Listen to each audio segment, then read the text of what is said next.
أعوذ بالله من الشيطان الرجيم. بسم الله الرحمن الرحيم.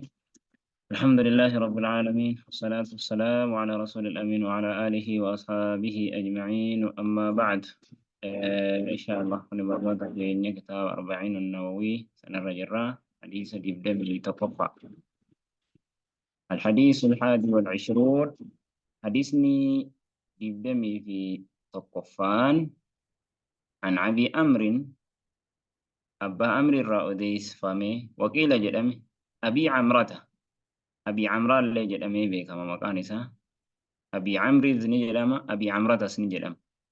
سفيان بن عبد الله، سفيان إلما عبد الله الرأودي فمي رضي الله عنه قال نجري قلت يا رسول الله يا رجم ربي نجد أجد أين سفيان بن عبد الله كن قل لي في الإسلام إسلامنا كيستي نانجدي يوكاهو ناهم إسلامنا كيست قولا جتش وهي ميناف جد ميناف هم لا أسأل كنين هنغافن عنه جتش سنرى أحدا نمتك غيرك سمالي نما برال لي كواتك كل لمو أمس وهي كان نما برال ليهم بربان كان نما برال لي دبر فديهم هنغافن من هذه ميجدين.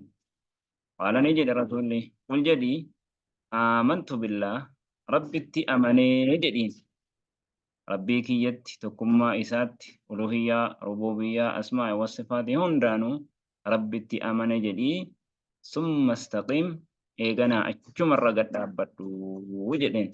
رواه مسلم حديث مسلم تغباسي.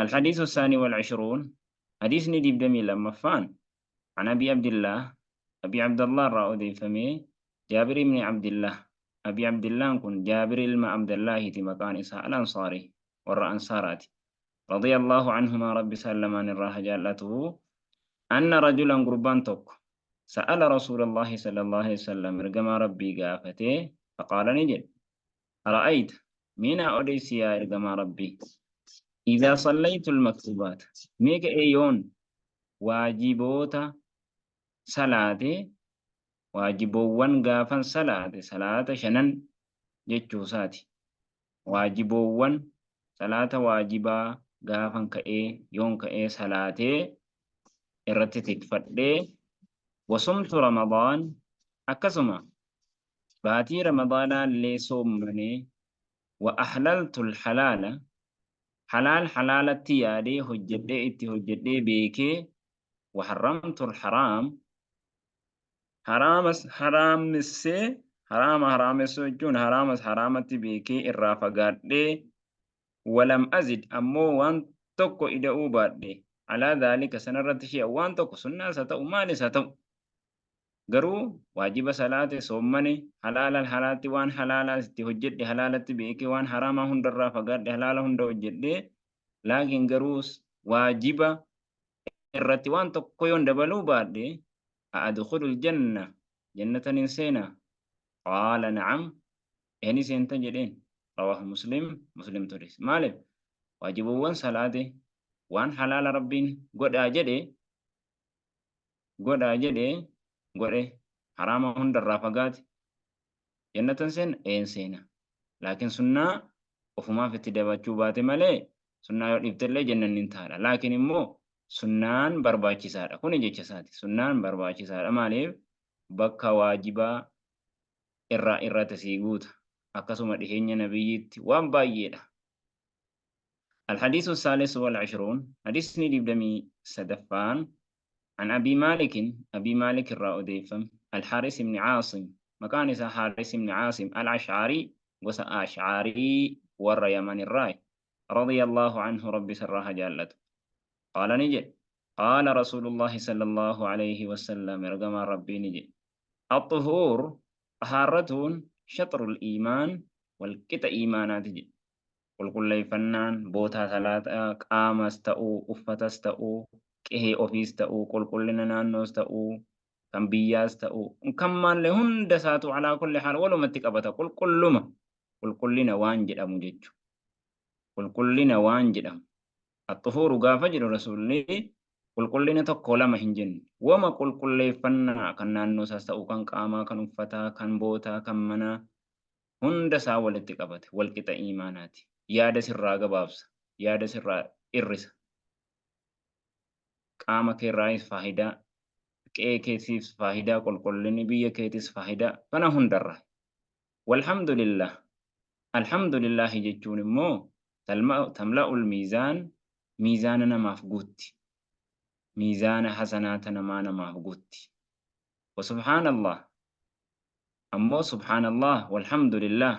Rabbi qulqullaa'e faaruun kan rabbiiti jechuun tamla'aan isaan lamaan miizaana guutan. Aw tamla'u takkaa'uu nu guuttii maa bayna samaa'i wal ardi. Waan yedduu samii fi dachii kana siif guutti. Sawaabaan barakaa waa hundaanu.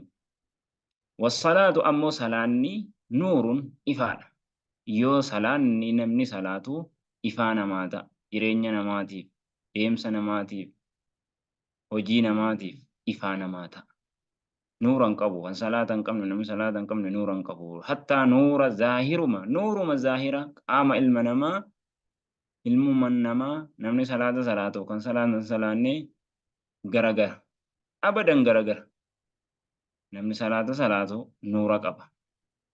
Nuura zaahiraa irraa jalqabee hanga nuura qoomaatti qomni isaa ifu. Wasadaqa ammoo sadaqaan burhaanun hujjaadha ragaa siif ta'a. Guyyaa qiyaamaa ragaa siif ta'a. Wasabru obsi immoo diyaa'un ifaa guddaa akka aduuti jedha. Ifaa guddaa akka aduuti. Wal qur'aan ammoo qur'aanni hujjatun laka ragaa siif taha aw calayka takkahuu ragaa sirratti taha. Yoo hojjette ragaa siif taha. Yoo immoo diddee ragaa sirratti baha. Waa lamarraan dhabu jechuudha. Kullu naasi cuftummaan ilma namaa immoo jedha. Yagduu ni ganamfata ganama wayita aduun baanaan bariinaan mana isaarraa gabbahuu ni ganamfata. Hundi namaa xiqqaa guddaan tolaa bareedaan hundi hin ganamfata. Laakiin حجة لك أو عليك. waa lama jira. Fabaa'i'uun nafsa akkuma ganamfatu tokko lubbuu ofiisaa gurgura. Fabaa'i'uun hundi isaatu lubbuu ofii gurguree gala yeroo galu. Famootiquhaa tokko bilisoomsee gala. Aw miibuqihaa tokko halaakee gala. Yoonii fi khayrii hojjetee ajaja rabbii guutee khayrii hojjetee halaala hojjetee waan rabbiin ajaje hojjetee haraamarraa fagaataa oolee lubbuu ofii kana bilisoomsaa jahannamarraa. Aw muubiquhaa takkaa'uu isiinii halaaka. Waan rabbiin hin jaallanne hojjechuudhaan maasiyaa hojjechuudhaan xaa rabbii diduudhaan isii halaakaa. Rawaahu muslimtu gabaasee jechuudha. Anaaf anumaan asirra dhaabbata. Sallallahu alaihi wa sallam ala Muhammad wa ala alihi wa ashabihi ajma'in.